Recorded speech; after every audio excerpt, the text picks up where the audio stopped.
오늘은 나팔절에 대해서 같이 공부하겠습니다. 제가 간단하게 다시 또 여기 6월절 다음에 뭐였던가요? 무교절. 다시 그냥 간단하게 적어보세요. 자꾸 우리가 자꾸 반복하는 게 좋아요. 그 다음에 초실절. 예. 날짜 1월 15일, 16일, 17일. 그 다음에 며칠 있다가요? 7 곱하기 7 플러스 1 오순절이죠? 예. 이렇게 3월 6일 이렇게 되죠? 예. 이제 우리 요 처음에 세 절기는 예수님의 초림과 관계되는 절기라 그랬죠? 처음에 세 절기요. 그 다음에 오순절은 그럼 무슨 절기일까요? 오순절에서 우리가 어저께 4개월 지난번에 했죠? 그래서 무슨 절기 나왔죠? 나팔절. 나팔절이 7월 1일이거든요. 그래서 3월 6일에서 7월 1일까지 하면 4개월 아니에요? 네, 그래서 4개월 기간 동안에 이게 무슨 기간이라고 그랬던가요? 이방인 추수기간이요. 이방인 추수기간. 요 오순절, 그러니까 오순절 날에 뭐가 왔죠? 성령님, 보혜사 성령님이 내려왔잖아요? 그래서 보혜사 성령님이 내려오신 목적이 뭘까요, 그럼요? 이방인 추수를 위해서 오순절 다락방에서 보혜사 성령님이 내려오신 거예요. 성령님이 내려온 거죠. 오순절은 그래서 이제 우리 신학에서는 그러죠. 오순절부터 시작해서 요 나팔절까지 이 시대를 4개월을 교회 시대라. 그 오순절 사건을 통해서 예루살렘 교회가 이제 시작이 됐잖아요. 그때부터 시작을 해서 이제 교회 시대다. 그러면 교회 시대라 그러면 교회의 존재 목적이 뭔가요? 교회 시대라 그랬으니까요. 교회는 오순절 다락방 사건을 경험해야 되고 그 다음에 뭐 해야 돼요? 교회는 자기 교회 발전만을 위해 있지 말고 예루살렘만 있지 말고 유대와 사마리아와 땅끝까지 나가야 되는 게 교회예요. 예. 그래서 미국에도 한 교회가 몇몇 교회가 소수가 그것을 깨닫고 한국 땅까지 온 선교사들이 있었잖아요. 그래서 그분들이 안 왔으면 우리가 지금 예수님을 모르잖아요. 똑같이 그분들도 그것을 느낀 사람들이 소수였어요. 대부분의 사람들은 그냥 자기 교회에 앉아만 있고, 네. 어떤 분은 선교사로 나갔고 어떤 분들은 뒤에서 선교사를 도왔고, 네. 이렇게 그 교회의 존재 가치는 이 4개월은 이방인 추수를 해야 되기 때문에 교회를 통해서. 근데 교회라고 그러면 두 가지 의미가 있죠. 개인도 교회고 그 개인들이 모여있는 공동체도 교회고. 근데 교회라는 것이 건물이 아니에요. 본래는 에클레시아란 말이거든요. 에클레시아란 말은 뭐냐면은 하나님의 사람들이 모여있는 공동체를 에클레시아라고 그런다고요. 이 건물이 아니에요. 그런데 사람이 모이다 보니까 장소가 필요하니까 건물을 짓고 그런 거거든요. 그러다 보니까 건물 자체가 이제 사람보다 더 중요하게 돼버린 거예요. 그게 이제 사람이 가지고 있는 약점이에요. 그리고 건물을 짓고 또 건물을 짓고 이렇게 짓고 하다 보니까 사람이 많이 모이니까 그것이 하나의 조직체가 돼가지고 이제 교단이 돼버린 거예요. 성서에는 무슨 교단이 있어야 된다는 그러한 게 성서에는 없거든요. 그러다 보니까 교단끼리 벽을 높이 쌓아가지고 서로가 으르렁거리고 서로가 대화 안 하고, 그래서 요새 와서는 교단의 벽을 무너뜨려야 된다. 이렇게 이제 나오는 의미가 거기에 있어요. 예. 그러니까 교단이 우상화돼 버리고 건물이 우상화돼 버리고 이렇게 되는, 우리도 모르게 그렇게 돼 버려요. 그 사람의 상정이. 예. 이방인 추수기간이에요. 네. 그러면 우리 잠깐요, 이방인 추수기간 하나님께서 어떻게 하신다 잠깐 보시면요, 간단하게 한번 그림을 간단하게 한번 그려봐요. 예수님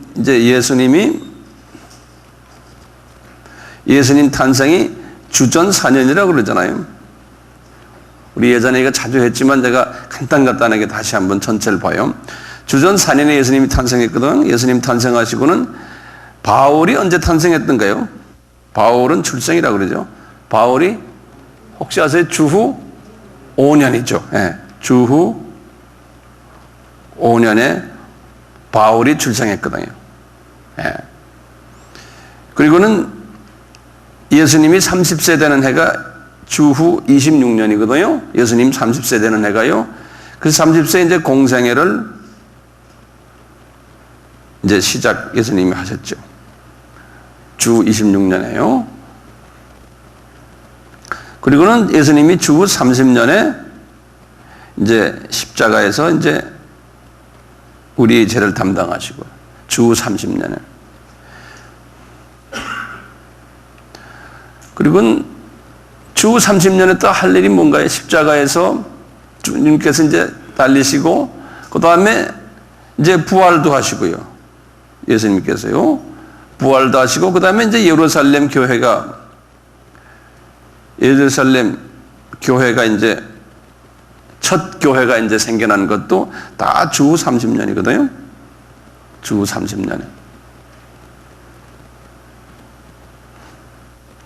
그리고 이따가 예루살렘 교회가 교회 역할을 잘 안 하니까 하나님께서 이 예루살렘 교회를 흐트러 버렸어요. 그것이 약간 주 한 32년이나 33년 그렇게 보거든요. 그래서 이제 주 한 33년을 보시고 이거 예루살렘 교회를 흐트러 버렸어요. 핍박을 줘가지고요. 그 중에 일부가 이제 안디옥에 올라가가지고 교회를 세웠어요. 안디옥에요. 그래서 흩으심, 그 다음에 이제 그 똑같이 한 33년에 이제 안디옥 이제 교회를 하나님께서 이제 만드신 거예요. 그러니까 이제 안디옥 교회는 두 번째 교회예요. 큰 교회로 따지면요. 예루살렘 교회가 첫 번째 교회고. 그런 과정 속에서 하나님이 이제 바울을 준비하셔가지고 이제 35년에 바울이 30세 됐을 때, 바울이 주 5년에 태어났잖아요.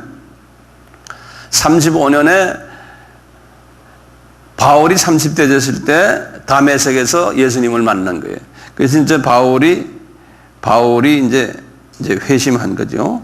바울이 회심한 것이 주후 35년이에요.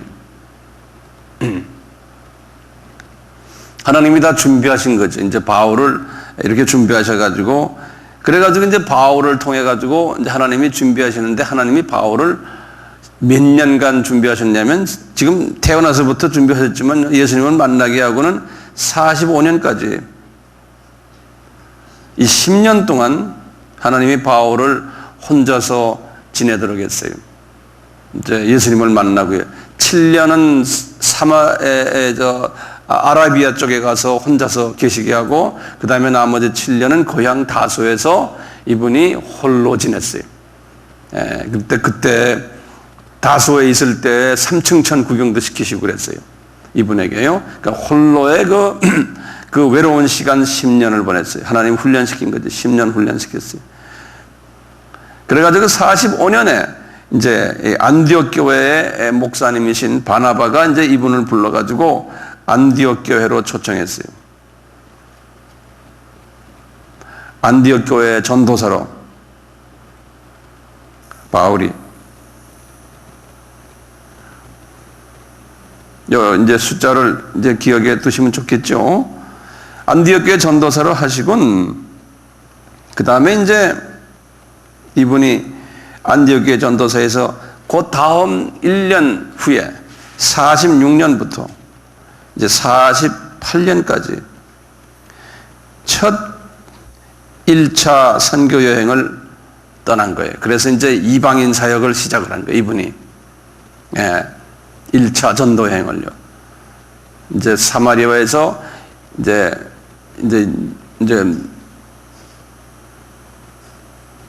예루살렘, 온 유다, 사마리아, 이제 사마리아보다 더 지나간 거예요.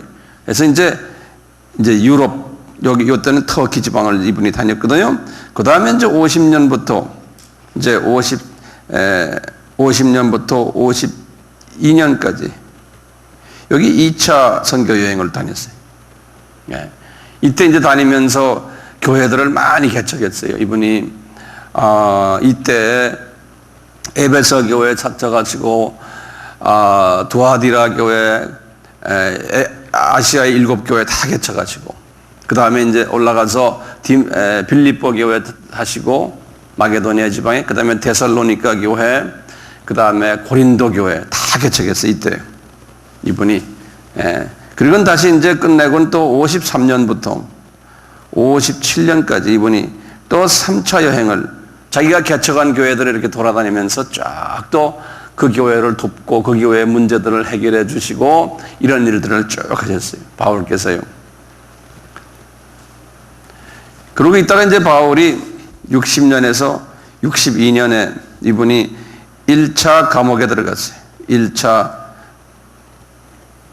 그 전에도 감옥을 수없이 다녔지만요. 이 감옥은 로마의 그 1차 감옥에 좀 장기간 2년 동안, 그 전에도 이분이 감옥에 우리 같으면 경찰서 지하 감옥 있잖아요. 이런데 여러 번 들어왔다 나왔다 들어왔다 나왔다 하셨어요. 그렇지만 이제 이건 장기간 2년 동안 로마에서 투어 가면서 이때 이분이 옥중서신을 썼잖아요. 이 옥에서 이제 네 개의 편지를 썼잖아요. 뭐든가요? 에베소서, 빌립보서, 골로새서, 그 다음에 빌레몬서, 이렇게 4개를 썼어요. 요때요. 다시 제가 해요. 에베소서, 빌립보서, 골로새서, 그 다음에 빌레몬서, 이렇게 4개. 그것을 옥중서신이라 그러는 거예요. 요 4개를 말이죠. 그리고 이 옥에서 나오셔가지고 이분이 63년부터 시작을 해가지고요. 67년까지요. 또 전도여행을 떠났어요. 이분은 그래서 유럽 남부로 해서 스페인까지 갔어요. 스페인까지. 쭉 가가지고 이제 이것이 이제 4차 전도여행이에요. 4차 전도여행을 하시고는 68년에 이분이 이제 2차 감옥에 또 들어간 거예요. 이제 로마 감옥에 다 2차로 들어갔어요. 여기에서 이제 이분이 순교를 했어요. 이때요. 68년에. 이제 순교하시고는 이때 이제 전설에 의하면, 성서에는 안 나오지만 전설에 의하면 거의 같은 68년경에 베드로도 십자가에 거꾸로 달려서 죽었다. 로마에서 이렇게 이제 기독교의 전설에 나와요. 성서에는 안 나오지만요. 그러니까 예수님이 보시기에 그 베드로는 이방 선교를 거의 하신 분이 아니고 요분은 이방 선교를 하신 분이거든요. 바울은요. 그래가지고 바울이 이방 선교를, 하나님이 계획하신 이방 선교를 터키 지방과 중동 지방과 터키 지방과 남부 유럽을 다 이방 선교를 하게 하신 다음에 하나님이 됐다, 이제 됐다. 하나님의 1차 계획은 끝나신 거예요. 그분을 통해서. 그리고는 이제는 내 나라로 와라. 그래서 이제 이분이 가신 거 아니에요. 순교자 대열에 들어가서 갔기 때문에 천국에 가면 굉장히 높은 자리죠. 순교사가 가장 높은 자리에 있대요. 그러니까 이분 복받은 분이시죠. 그래서 가셨는데, 가시고는 하나님께서 이제 일단락 역사를 접으시는 거예요. 그래서 이제 70년이 된 거예요. AD 70년. AD 70년 딱 되니까 이제 예루살렘 성전을 다 파괴시켜버린 거예요. 주 70년이요. 그러니까 몇 년 후에 이 사건이 일어났냐면, 여기 보시지만 주 30년, 예수님께서 우리 전에 보셨지만 마태복음 23장 38절에 그랬거든요. 보라, 내 집이 황폐하여 되리라. 그 날이 화요일 날이에요. 우리 예수님께서 말씀하신 날이 화요일, 우리 지난번 했잖아요. 딱 40년 후가 되는 주후 70년에 그 말씀이 다 이루어졌어요. 40이라는 숫자가요. 그리고 또 보면 주후 30년 때에 예수님께서 지상명령을 5번 내렸거든요. 지상명령을, 너희들은 예루살렘과 온 유다와 사마리아 땅 끝까지 나가서 나의 증인이 되어라. 이렇게 말씀하신 이유가 유대인들아 너희들은 복음을 받았으니까 그것을 이제 디아스포라에게 넘겨줘라. 그래서 디아스포라가 받아가지고 디아스포라들아 너희들은 또 완전 이방인에게 넘겨줘라. 그것이 이방인에게까지 완전히 간 것이 주 70년에 끝난 거예요. 예. 일단락 40년 동안 그 일이 끝난 거예요. 끝나고는 이제 유대인들이 눈을 감게 된 거예요. 영적으로 이제 눈이 감겨서 예수님을 못 보게 하고, 그다음부터 이방인이 이제 눈을 떠서 예수님을 보게 된다. 그런 얘기 내가 수차례 했지 않습니까? 예. 이제 그렇게 머릿속에 두시고요. 그러면 이제 이때부터 시작을 해서 쫙 지금까지요. 추수 기간인 거예요. 그렇죠? 예, 이방인 추수 기간이 그동안 쫙 있었던 거예요. 예, 마지막 때의 징조 중에 하나가 이 무화과 나무인 무화과 나무를 월요일 날에 저주하셨잖아요. 기억나시죠? 그러면서 화요일 날에 뭐라 그러냐면 마지막 때 이야기를 하시면서 이 무화과 나무가 다시 잎사귀를 내고 이제 열매가 나오겠다 그랬잖아요. 근데 그때가 되면 마지막 내가 가까이 온 줄 알아라 그랬는데, 그때가 지금 그러다가 보니까 우린 지금 그런 걸 다 볼 수 있는 세대 아니에요. 1948년에 이스라엘이 독립했어요. 그래서 예전에 제가 종말론을 할 때 잠깐 말씀드렸는데요. 지금 이렇게 됐다는 것은 다시 말하면 이게 무슨 말이냐면 이방인의 숫자가 어느 정도 차가고 있다는 거예요. 차가고 있다는 하나의 증거거든요. 이방인의 숫자가요. 이방인의 숫자가 차가고 있다는 건데, 우리가 지금 그때에 지금 살고 있는 거예요. 이방인의 숫자가 지금 마지막 추수를 하는 그 그룹이 지금 저희들이에요. 우리가 지금요. 근데 이제 사람들이 이걸 가지고요. 그 한 세대에 관한 얘기 지난번 제가 드렸던가요? 여기 이 말씀 중에 잠깐 우리 좀 봐요. 잠깐 마태복음 24장 잠깐 한 직접 눈으로 좀 보세요. 24장 32절 보세요. 24장 32절을 딱 열어보시고 그 다음에 그걸 그대로 두시군요. 누가복음 21장 29절을 보세요. 또 누가복음 21장 29절 보여요. 그 두 개를 같이 보셔야 돼요. 제가 누가복음을 먼저 볼게요. 이에 비유로 이르시되 무화과 나무와 모든 나무를 보라. 싹이 나면 너희가 보고 여름이 가까운 줄을 알거니와 이와 같이 너희가 이런 일이 일어나는 것을 보거든 하나님의 나라가 가까운 줄을 알라. 내가 진실로 너희에게 이르노니 이 세대가 지나가기 전에 모든 일이 다 이루리라. 천지는 없어지겠으나 내 말은 없어지지 아니하리라. 이렇게 말씀하셨거든요. 누가한테요. 그런데 이거 똑같이 마태복음을 보세요. 32절이에요. 24장 32절. 마태복음요. 무화과 나무의 비유를 배우라. 그 가지가 연하여지고 잎사귀가 내면 여름이 가까운 줄을 아나니 이와 같이 너희도 이 모든 일을 보거든 인자가 가까이 문 앞에 이른 줄을 알라. 내가 진실로 너희에게 이르노니 이 세대가 지나가기 전에 이 일이 다 이루리라. 천지는 없어지겠으나 내 말은 없어지지 아니하리라. 그러나 그날과 그때는 아무도 모르나니 하늘의 천사들도 아들도 모르고 오직 아버지만 아시느니라. 이렇게 말씀하셨거든요.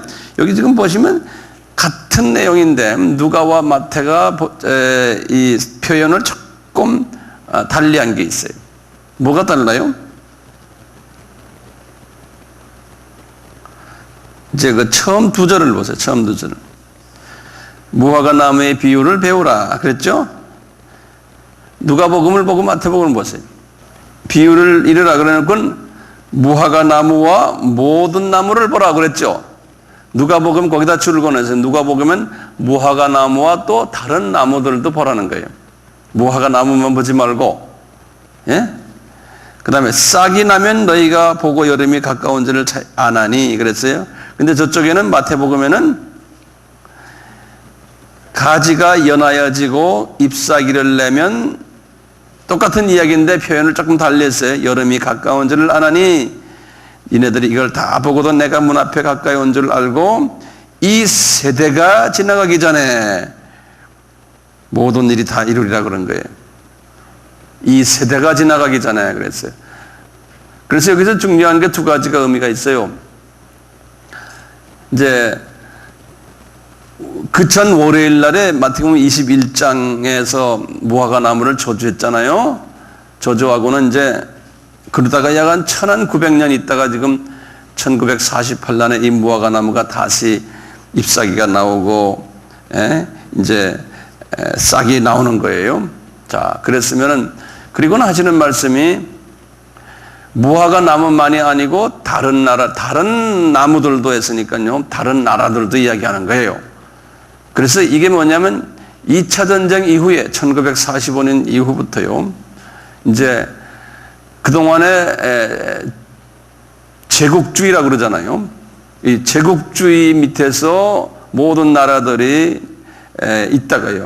제국주의란 게 뭐냐면 제국주의라는 거는 1500년부터 시작을 해서요.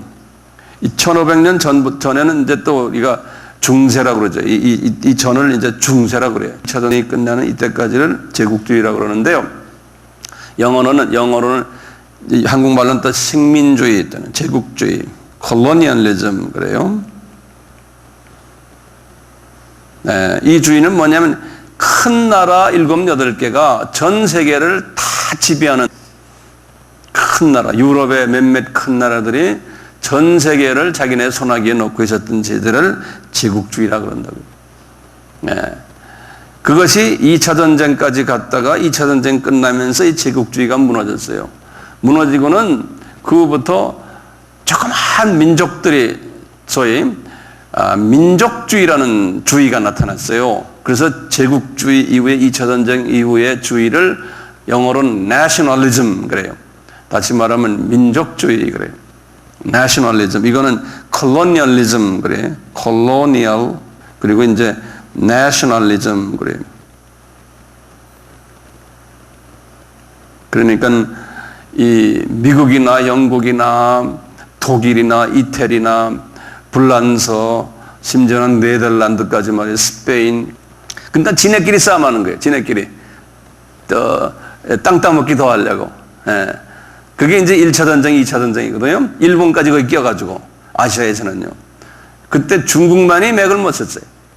근데 중국은 주변 나라들 다 줍어먹어 버렸어요. 그 사이에. 티벳까지 다 먹어버리고요. 우리나라도 지금 그 양반들 백두산까지 절반 먹었잖아요. 이러듯이 내셔널리즘이 오면서요.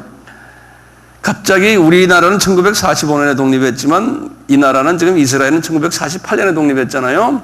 그부터 해서 여러 나라들이 독립했는데 약 한 150개 이상의 나라들이 독립했어요. 조그마한 나라들, 이름도 모르는 나라들이. 그 중에 우리도 이름도 모르는 나라예요. 딴 나라 사람들 한국을 볼 때. 근데 하나님이 그 많은 조그마한 민족들이 더 독립한 나라 중에서요. 전부 다가 지금도 이 제국주의의 경제적인 손아귀에 다 있어요. 아직도요. 정치적인 손아귀에도 있고요. 지금도 아프리칸이, 특히 아프리카 쪽은요. 지금도 독립을 해서 싸움하는 자기네끼리요. 옛날 영국이나 불란서나 밑에 있었을 때보다 그때가 더 좋았다라고 보는 분도 아직도 있거든요. 근데요, 신기한 게요.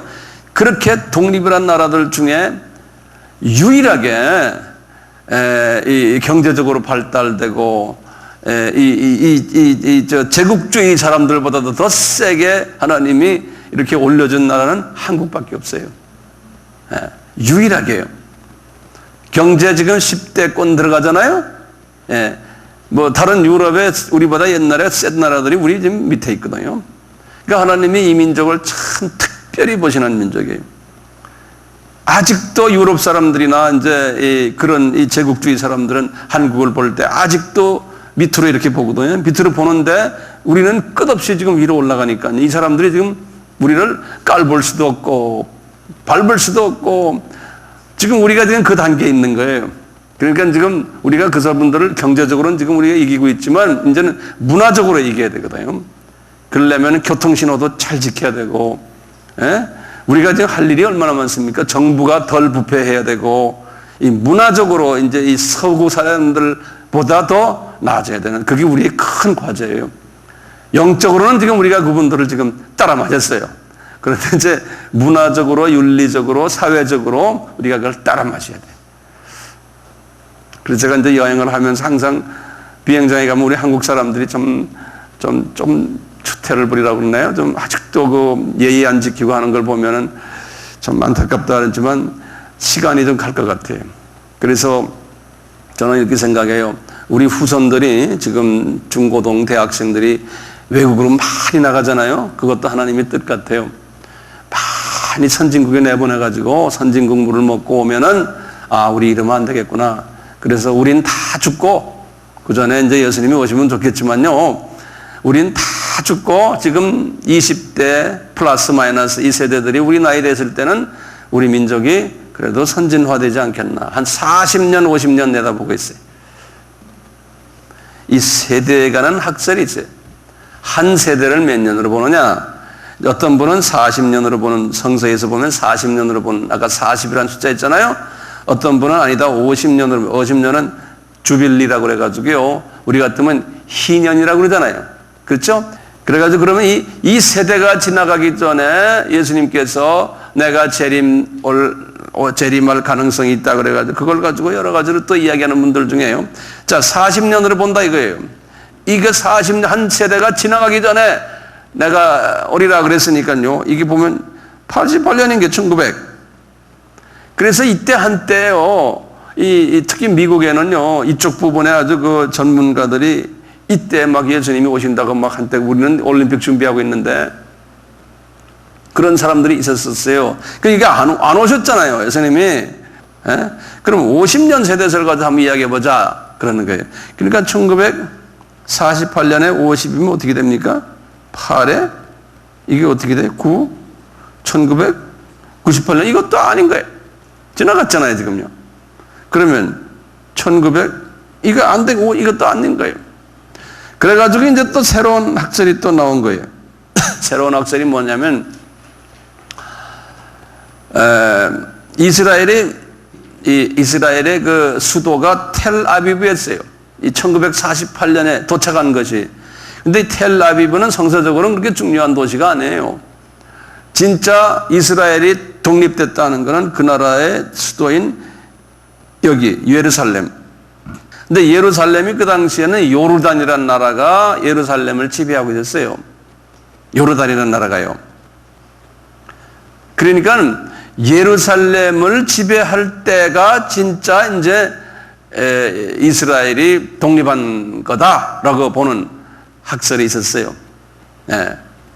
그래가지고요, 이 1967년에요, 6.1 전쟁이라고 전쟁이 있었는데, 1967년에 예루살렘을 점령했어요, 이 사람들이. 그 모세 다얀이라는 그 애꾸는 장군 기억나세요? 그분 이제 세상 떠났지만 그분이 이제 그 당시에 대위인가 뭐였던 그분의 그 게릴라 부대들이 여기 가서 이제 예루살렘을 이제 점령하고 거기다 이스라엘 국기를 모리아산 꼭대기에다 막 달아 올렸대요. 그래서 1967년을 기준으로 하자 이렇게 한 것이 이제 요새와서의 학설들이 예루살렘 점령한 것을. 그러면 1967년을 기준으로 했을 때 그러면 40년을 한 세대로 따진다면 얼마냐 이거예요. 그러면 7에다가 2007년이에요.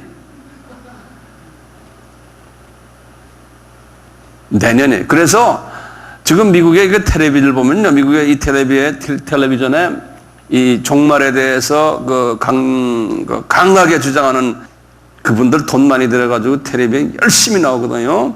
그것이 제가 이렇게 인도나 이런 데 가도 인도 텔레비전에도 시간을 사가지고 막 내보내요. 그 미국 사람들이, 그 영어권들이니까 인도도요. 그러면 이 사람들은 지금 예수님이 지금 곧 오신다고 지금 하는 그룹들이에요. 내년, 그분들은 마음속에 지금 내년을 보고 있는, 어떤 분들은요, 금년 지금 몇 월이죠? 지금 9월이 8월이죠? 금년 9월, 10월, 9월, 10월, 왜 9월, 10월 이야기할까요? 그게 나팔절이기 때문에 그런 거예요. 네, 지금 내가 나팔절하고 관계되기 때문에 이 얘기 하는 겁니다. 자, 그렇다면 50을 보는 거, 50을 하나로 볼 때 이게 7, 1, 2017년인 거예요. 이렇게 보는 분들이, 근데 2017년, 2020년 정도를 보는 분들이 상당히 많아요. 예수님의 재림이 2020년, 앞으로 지금이 2006년이니까 앞으로 10년에서 20년을 보는 분들이.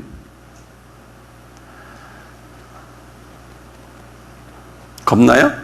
겁날 거 없죠. 오시면 좋죠. 그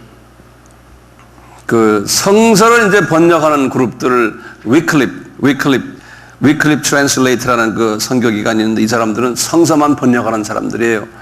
이분들이 지금 세계 언어가 지금 6,500개가 있거든요. 언어가요. 근데 이 언어를 이 사람들이 계속 번역하고 있는데요.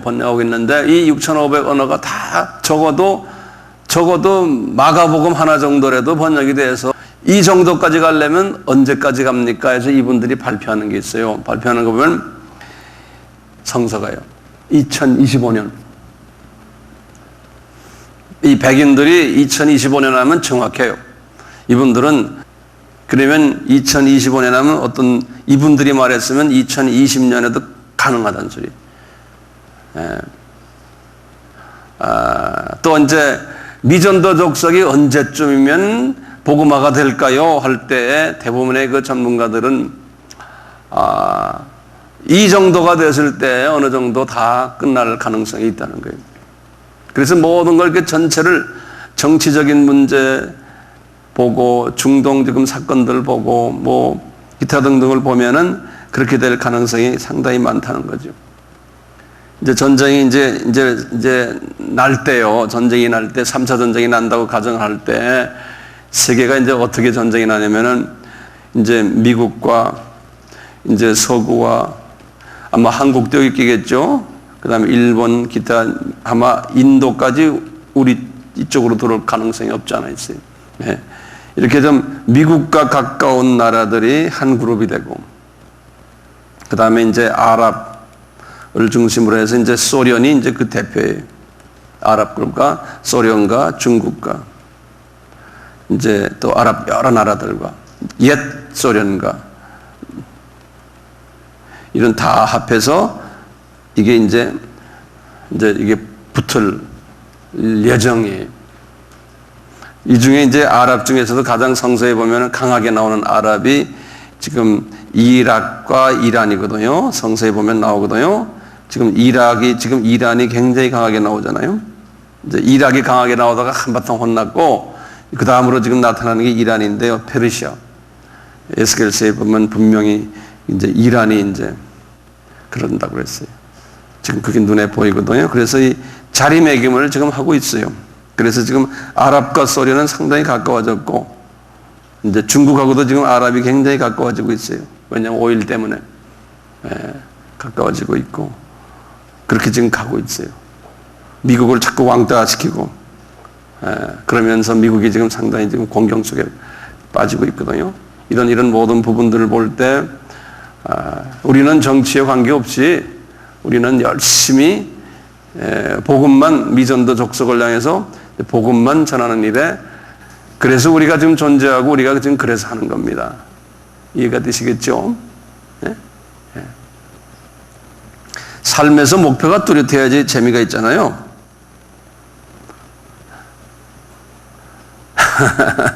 그 목표를 가지고서 살아야죠. 그냥 막연히 나 그냥 성경 공부 열심히 하고 이제 그런 생각하지 마시고요. 자, 그러면 남북이 어떻게 될까요? 라는 생각을 저도 지금 고민 중에 하나. 이 남북이 어떻게 될까요? 주님이 우리나라를 이 마지막 때 이 복음 전파하는 미전도 족속의 복음 전파하는 민족으로 들으셨는데 분명히 하나님께서는 우리 민족을 보호하실 것 같아요. 어려운 가운데서 우리가 지금 얼음판 위에서 달리잖아요. 그래서 저는 선교지에 나가서 이렇게 주님과 대화하면서 주님, 이 민족들은 복음을 전하지 않고 우리 민족이 이제 경제 성장을 요만큼 했는데 거기에서 나오는 돈을 가지고 이분들이 다 먹고 삽니다. 지금 저는 이제 우리 피 전도자들, 우리 사역자들 보고 주님, 한국에 겨우 이제 먹고 살려고 그러니까 우리 민족이 마음이 해퍼가지고 그냥 퍼줍니다. 저 사람들에게 지금. 예? 그런데 주님, 한국 뉴스를 이렇게 보면은 북한이 어쩌고 저쩌고 뭐 북한과의 관계가 전장이 터지면 우리가 어떻게 선교합니까? 이 어떡합니까? 마지막 때 선교하려는 나라는 우리밖에 없는데 우리 민족만 선교하려고 그러죠. 딴 나라는 선자 같은 거 내놓으면 다 싫어해요. 크리스찬들도요. 지네 민족만 가지고 그러죠. 타 민족에 복음 전하겠다는 사람들 없어요. 우리 민족밖에 없어요. 그게 특수한 민족 아닙니까? 네? 우리 민족은 그래도 선교합니다 하면 선교 헌금 좀 내셔야 하면 돈을 내는 민족은 우리 민족밖에 없어요. 타 민족은 안 내요. 좀 봅시다. 우리 특수한 민족이에요. 그러니까 하나님, 이 민족을 어렵게 하지 마십시오. 저는 이런 기도를 하거든요. 전체적인 선교를, 복음적인 차원에서 이 민족을 주님, 지금 정치하는 사람들이 부패하든 어쨌든 이 민족 주님 붙잡아 주세요. 이 소돔과 고모라에 대해 의인이 10명만 있었더라도 내가 봐준다 그랬잖아요. 우리나라에는 의인이 많잖아요. 의인이 많으니까 하나님이 악한 사람들 보지 않고 의인 때문에 우리를 붙잡아 주실 것 틀림없어요. 네. 엊그저께 미국의 어느 선교기관에서, 북한을 전문하는 선교기관에서 발표를 했는데 북한에 크리스찬이 20만 명이 있대요. 저 북한에. 근데 그분들은 목숨을 바치면서 예수를 믿는 분들 아니에요? 그 북한은 그분들이 크리스찬들이 된 이유 중에 하나가 그분들의 부모님들이나 할아버지, 할머니들이 크리스찬들이었거든요. 그러니까 하나님께서 그 속에서 지금도 그 믿음을 지키게 하시는 거예요. 남한에 이렇게 강한 크리스찬 그룹이 있죠. 북한에 20만 명 있는 그 어려움 속에서도요.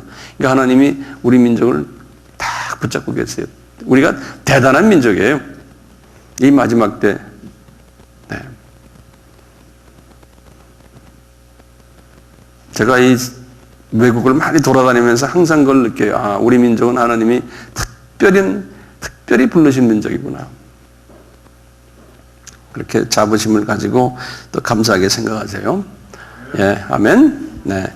자, 그 다음에 계속해서 줄을 좀 그어보세요. 주후 70년 이후부터요, 이제 이방 선교를 위해서 쫙 나가는데요.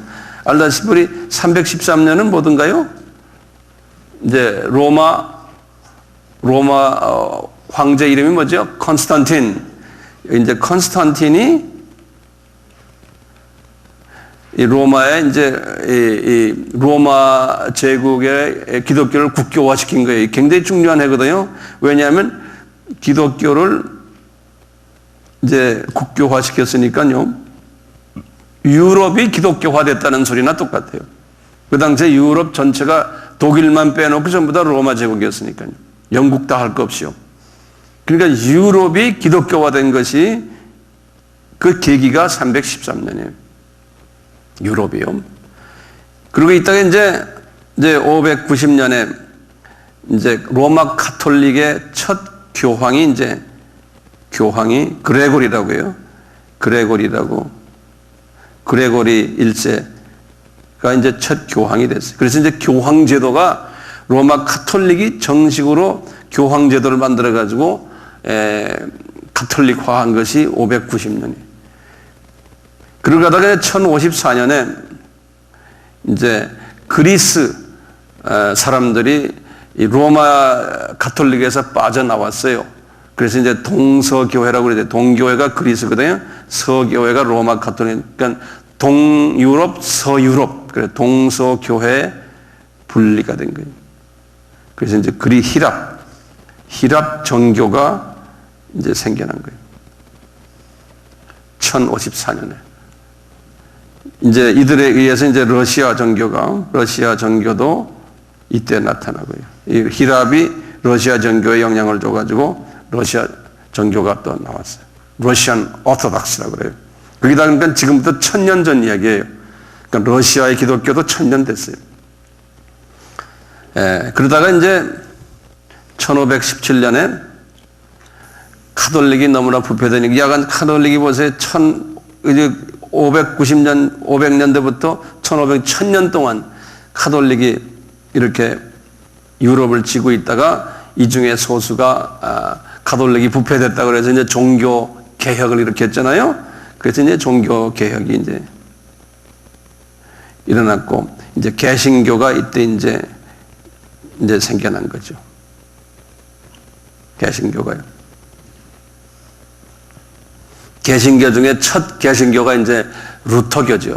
마르틴 루터가 이제 그 종교 개혁을 했기 때문에, 그래서 루터교는 상당히 큰 교단이에요. 지금도 독일의 국교죠. 루터교가요. 독일에요. 장로교, 이제 칼빈에 의해서 이제 칼빈이 이제 그 장로교를 만드신 분은 아니고 칼빈이 교리를 만든 하나의 신학자 같은 분인데요. 그 칼빈 교리가 소위 말하면 하나님의 주권, 미리 하나님의 자녀는 선택된 사람들이다 하는 그러한 그 교리를 이제 가지고 나왔거든요. 그분이요. 그걸 예정론이라고 그러지 않습니까? 이 당시 때, 종교교회 이때예요. 루터교는 그런 사상을 가진 교단이 아니에요. 근데 칼빈의 그 사상을 가진 교단이 소수가 있었어요. 그 사람들을 뭐라 그러냐면 개혁주의자들이라 그런 말을 써요. 이제 칼빈에 의해서요. 그래서 이제 이 종교개혁인, 로마 카톨릭인이 이런 사람들은 그런 예정론적인 그런 사상을 가진 분들이 아니었어요. 구원받을 기회가 다 있다. 이렇게 선별돼서 이 선별 사상이 없었거든요. 루터교도 마찬가지예요. 그런데 이제 칼빈이라는 분이 아니다. 특수한 그룹들만, 하나님이 선별된 사람만 구원받는다는 그 칼빈 사상이 있어가지고 이제 개혁주의자들이라고 그러는데요. 개혁주의자들이 나오는데 그 중에 스코틀랜드, 영국의 스코틀랜드의 한 분 이름이 존 낙스라고 그래요. 요한 낙스. 장로교를 만들었어요. 이 장로교가 이 칼빈의 이 개혁주의 사상을 이제 이렇게 받아가지고, 그 신학은 그런 걸 받았지만 교회 운영을 어떻게 했냐면 장로 중심제로 교회 운영을 한 거예요. 우리 같으면 이 국회의원 중심제예요. 왜 그랬냐면요, 이 교단이 자꾸 생겨나는 이유가 이게 다 정치 때문에 그래요. 정치 때문에 파워 게임 하느라 교단이 자꾸 생겨났거든요.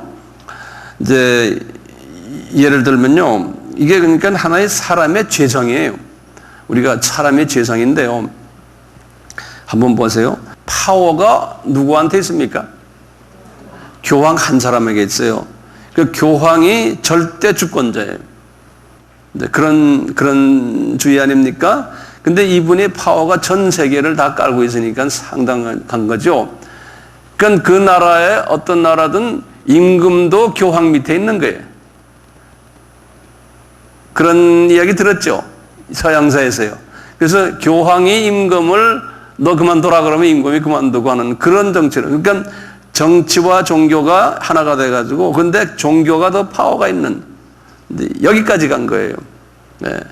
이제 여기까지 갔다가, 이제 이쪽에서 이제 종교개혁을 일으킬 때요, 교황이 그러니까 썩었다. 그래서 이제 종교개혁을 일으켜서 루터교 같은 데도 좋다. 그러면 루터교? 그러면은 우리는 그게 싫으니까 루터교 안에 제일 센 사람이 있지만 교황처럼 그렇게 그냥 전능을 한 분이 아니에요. 조금 파워를 밑에서 조금씩 나눠졌지만, 그렇지만 아직도 거기에 최고 책임자가 왕이에요. 조직이 그래요.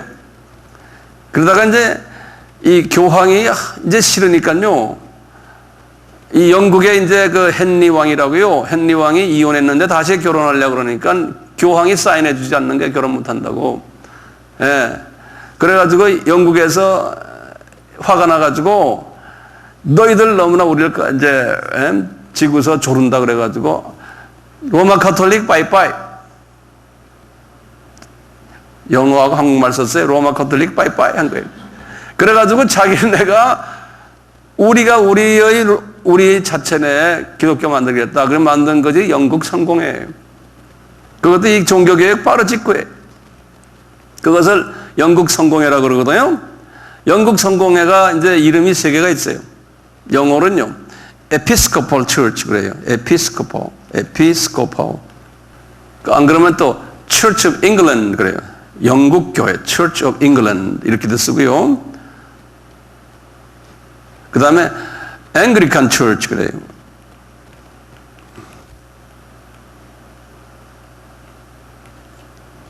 근데 이 Church of England, 그 Episcopal Church가 이거 조직이 제일 높은 분이 누구냐면 영국 왕이에요. 이제는 그러니까 이제는 왕이 정치 지도다가 교회의 최고 높은 분이에요. 영어로는 Head of the Church. 그러면 영국 왕이에요. 그러니까 영국이 이후부터 지금 이 종교개혁 1500년 때부터 이분들이 전 세계를 지배하는 일들을 했거든요. 배를 만들어가지고, 그래가지고는 이 나라 저 나라 점령해서 영국이 뭐 해지는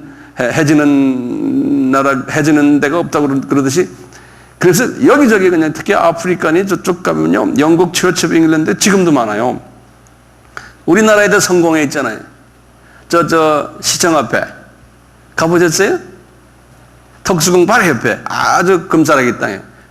선교사들이 와가지고 해놨거든요. 우리나라에도요. 지금 우리나라는 성공회가 굉장히 약한 거죠. 딴 나라에 비하면. 미국도 강해요. 카나다도 강하고요. 성공회가. 아프리카 쪽은 굉장히 강하고요. 왜 영국이 아프리카를 많이 지고 있었기 때문에. 이런 이 성공회가 여기서 나왔는데 성공회도 보면 파워가 아직도 꼭대기에 있는 거예요. 근데 성공회가 영국은 그냥 전체가 다가 성공회였거든요. 영국은요, 그 당시에. 그러니까 영국 사람들이 말이죠. 로마 카톨릭에서 나와가지고 우리가 좀 자유를 누리겠더니 지금 또 성공의 파워가 대단하다 해가지고 거기서 막 나오려는 그룹들이 있었어요. 그러면서 거기서 은혜 운동을 하고 전도 운동을 하고 하는 분 중에 한 사람이 누구냐면 그 유명한 감리교 만드신 요한 웨슬레예요. 요한 웨슬레가 나와서요, 안 되겠다. 우리는 나오자. 좀 이제 이 파워를 밑으로 내리자. 그래가지고 그 파워를 밑으로 내린 게 비숍 제도예요. 비숍이라고요. 한국말은 뭐죠? 비숍. 감독 제도, 감독. 근데 요한 웨슬레는 아주 성령이 충만하고 이분은 그래서 감리교가 시작은 아주 뜨겁게 시작했어요. 근데 감리교가 한 가지 파워를 내렸는데도 아치비숍이라 제일 높은 비숍이 있어요. 제일 높은 비숍 밑에 또 비숍들이 있는데 감리교가 군대 조직인 거예요. 아직도요. 예? 장로, 목사도 자기네가 임명해서 당신은 저쪽 교회로 가라. 당신 이 교회로 가라. 이 교회로 가라. 하니까 아직도 파워가 밑으로 좀 내려왔지만 예컨대 이제 노회장 같은 분이에요. 예를 들어서 남부 지역 제일 높은 분. 그럼 그 사람이 인사권 다 가지고 있는 거예요. 목사님 인사권 다 가지고 있고, 장로님 인사권, 교회 문 닫아라. 그럼 그분이 한마디 하면 교회 딱 문 닫는 거예요. 밑에 교인들은 요만큼도 의견을 발휘할 수가 없는 거예요. 지금도 감리교가 그 파워가 있어요. 그래서 감독제도인 거예요. 비숍. 그래서 감리교에서는 비숍이라고 그러잖아요. 그리고 감리교의 목사님들 지금도 요거 저 가톨릭 사람들처럼 목사님들처럼 요거 하얀 거 달고 다니죠. 그게 다 그 전통이 지금 그렇게 돼 있는. 그러니까 감리교는 그 대신에 이 싸움이 있어도 위에서 꽉 눌러놓으니까요, 싸움에도 갈라지질 않는 거예요. 그러니까 감리교는 교파가 많지가 않아요. 예. 까불만 그냥 꽉 눌러버리니까. 그러니까 그 시스템이 지금도 있어요. 우리나라도 장로교는 150개 된다지만 감리교는 내 생각엔 하나, 둘인가 셋밖에 없어요. 예, 감리교는요. 그런 단점과 장점이 있어요. 예. 이것이 싫어가지고 한 그룹이 이제 안 되겠다. 이건 너무나 독재가 심하다. 그래서 좀 민주화하자. 그 나온 것이 장로교. 다시 말하면 장로교는 뭐냐면요. 이제 장로교는 그래서 프레스비테리안이라고 해요. 프레스비테리안은 프레스비테리 하는 말은 엘더, 장로라는 뜻이에요. 그래서 목사도 장로예요. 그런데 목사는 풀타임 장로고 나머지 장로들은 파타임 장로라고 생각하시면 돼요. 그래서 이 장로를 어떻게 하냐면 장로는 위에서 뽑는 게 아니고 밑에서 투표를 해서 뽑는 거예요. 이런 시스템이에요. 그래서 우리 같으면 국회의원 뽑는 거나 마찬가지예요. 그래서 국회의원 뽑는 식으로 뽑아가지고 국회가 모든 권한을 가지고 있듯이 장로들 모임이 권한을 가지고 있는. 그래서 우리는 말로 당회라고 그러잖아요. 예? 그 감리교는 당회 시스템이 없어요. 우리나라는 있는지 모르겠지만요. 본래 조직이에요. 그래서 이제 장로들이 모여가지고 장로들이 결정해서 하는 거예요. 그러니까 장로들이 목사 청빙도 장로들이 해서 교인들에게 투표받는 거예요.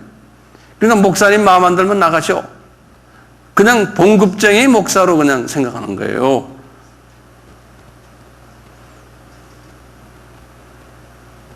이제 좀 이해되세요? 예? 이 시스템이 그런 거예요.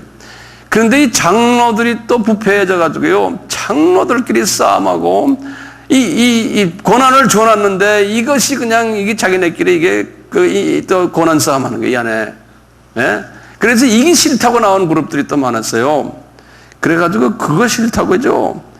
이제 지금 이 교회 역사거든요. 그게 싫어가지고 교회 썩었다는 게 전부가 다.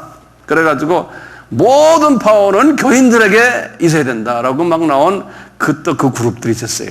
굉장한 미국에서 미국과 유럽에서 그 그룹이 엄청나게 컸어요. 그 그룹이 이름이 뭐냐면 회중교회라고 하는 게 회중교회.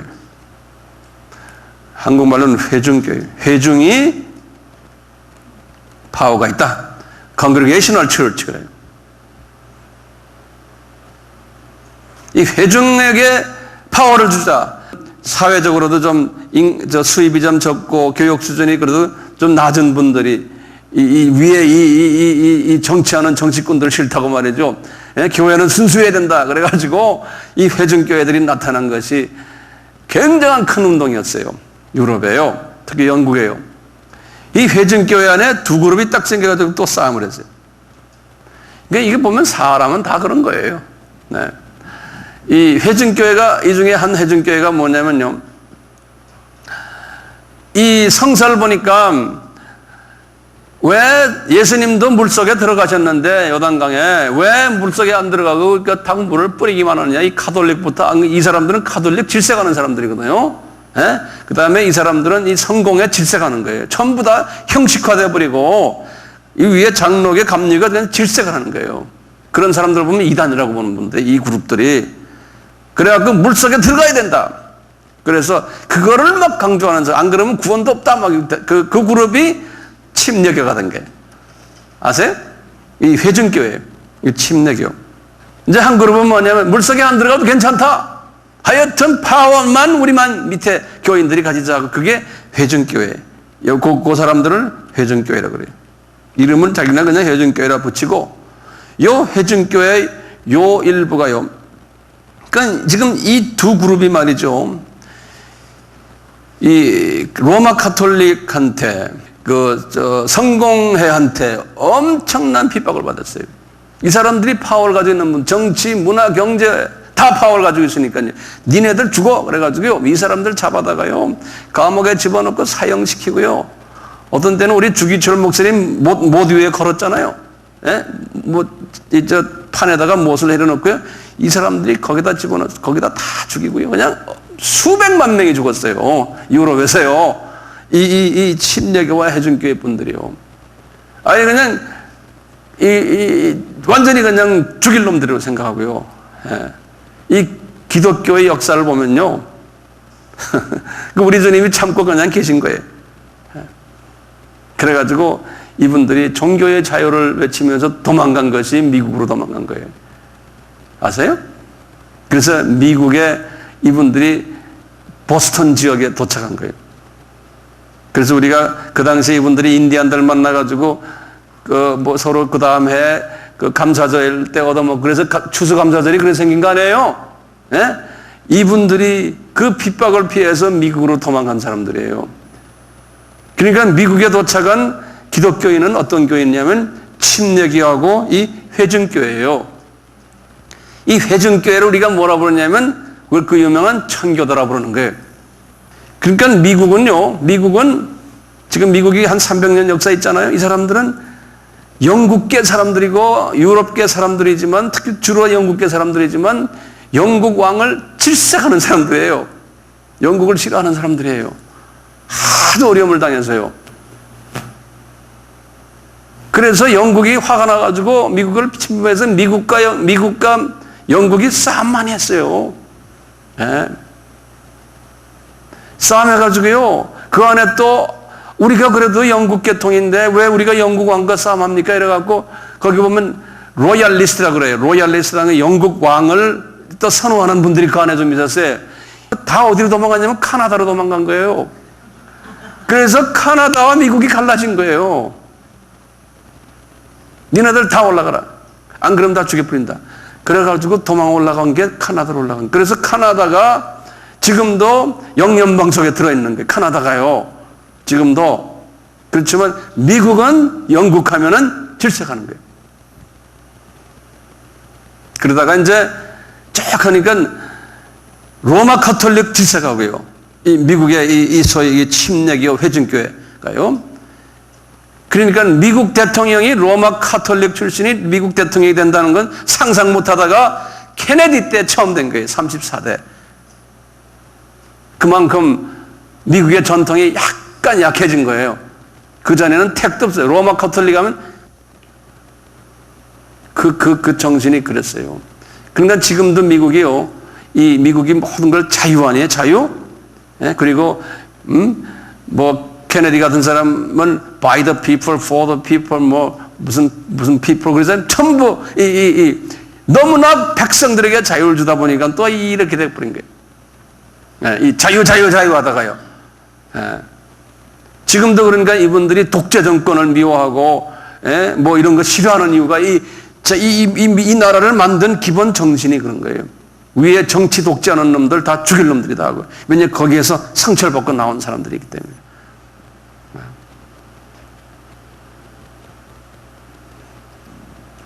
이제, 그랬어요. 시간이 나가서. 그러다가 이제 1900년에, 1500년에서 1600년 이때 만든 교단들이거든요, 모두요. 이 지금 내가 말하는 이 교단들이. 그러다가 쭉 나오다가요, 1900년에 와서요, 1900년에 와서 갑자기 성령운동이 일어나면서요, 이때부터 이제 새로운 교단이 하나 나타난 게 펜타코스탈이에요. 그건 내가 이제 10분 쉬었다가 또 계속 이야기할게.